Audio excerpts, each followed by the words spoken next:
আসিগানা Madrid, আলা Madrid. ভাই 2024-এর second trophy আমরা উইন করে ফেলছি অলরেডি, যেখানে আমরা ইন্টার কন্টিনেন্টাল কাপের ফাইনাল, সরাসরি ফাইনাল খেললাম গতকাল রাত্রে। এবং ওইখানে আমাদের ভিনিসিয়াস জুনিয়রের পেনাল্টি থেকে গোল, কিলিয়ান এমবাপ্পের ট্যাপিং, ভিনিসিয়াসের আনসেলফিশনেস এবং রদ্রিগোর ব্যাঙ্গার গোল, ভাই ব্যাঙ্গার গোল। আর এই ম্যাচে আমরা ওইভাবে বড় করে না দেখি, কারণ পাজুকার মতো একটা টিমের সাথে আমরা খেলছি, যেটা মেক্সিকান একটা ক্লাব, তাও তেমন একটা ভালো কোনো ক্লাব না। বাট এই ম্যাচে আমাদের ভালো দিকটা হচ্ছে আমাদের যে মেন ম্যান গুলা বা মেন চারজন ম্যান, এদেরকে আমরা একসাথে খেলতে দেখতে পাইছি, যেখানে Bellingham, Mbappe, Vinicius, Rodrygo, just banger. আর এই চারজন যদি একসাথে এইভাবে ছোট ম্যাচ হোক আর বড় ম্যাচ হোক ক্লিক হয়ে যায়, ভাই এদেরকে আটকানোর মতো ইউরোপে বর্তমানে কোনো টিম নেই। ভাই দুই একটা ম্যাচ খারাপ যেতে পারে, দুই একটা ম্যাচ হারতে পারে, সবারই ডাউনফল আছে। বাট এই চারজন প্লেয়ার যদি অ্যাটাকিং লাইনে ক্লিক হয়ে যায়, ভাই ভাই এটাকে আটকানোর মতো কোনো টিম নেই। জাস্ট আনবিলিভেবল একটা টিম হয়ে যেতেছে। এবং এই চারজনের মধ্যে ভাই ট্যালেন্ট, স্কেল, বল কন্ট্রোল, সবকিছু ভাই সবকিছু আছে। আর ভিনিসিয়াস জুনিয়র ভাই, একে তো আলাদা করে বলতে হবে ভাই। যখন ব্যালন্ডিয়রটা রব হয়ে গেছে, রোদ্রি ব্যালন্ডিয়রটা নিয়ে গেছে, তখন এ বলছিল যে আমি 10 গুণ ভালো হয়ে ব্যাক করব। এবং ও দেখাই দিছে ভাই 10 গুণ ভালো হয়ে কিভাবে ব্যাক করতে হয়। লাস্ট 6টা ম্যাচে ব্যালন্ডিয়রের পরে 6টা গোল, 3টা অ্যাসিস্ট।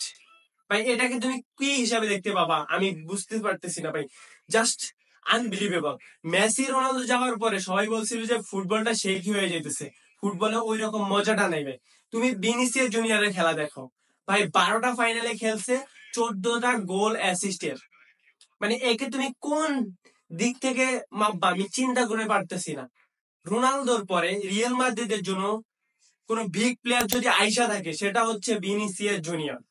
আর ভাই বেলিংহাম ভাই, এই ছেলেটা পুরো ম্যাচের মধ্যে এত বেশি পরিশ্রম করবে বা এত বেশি অ্যাগ্রেশন দেখাবে, এর মধ্যে রামোসকে দেখতে পাবা, এর মধ্যে বালবার্ডেকে দেখতে পাবা, এর মধ্যে তুমি জিদানকে দেখতে পাবা। এ যদি বক্সের ভিতরে থাকে অপোনেন্টের, তাহলে এই স্ট্রাইকার। এ যদি মিডে থাকে, তাহলে এ হচ্ছে হোল্ডিং মিডফিল্ডার।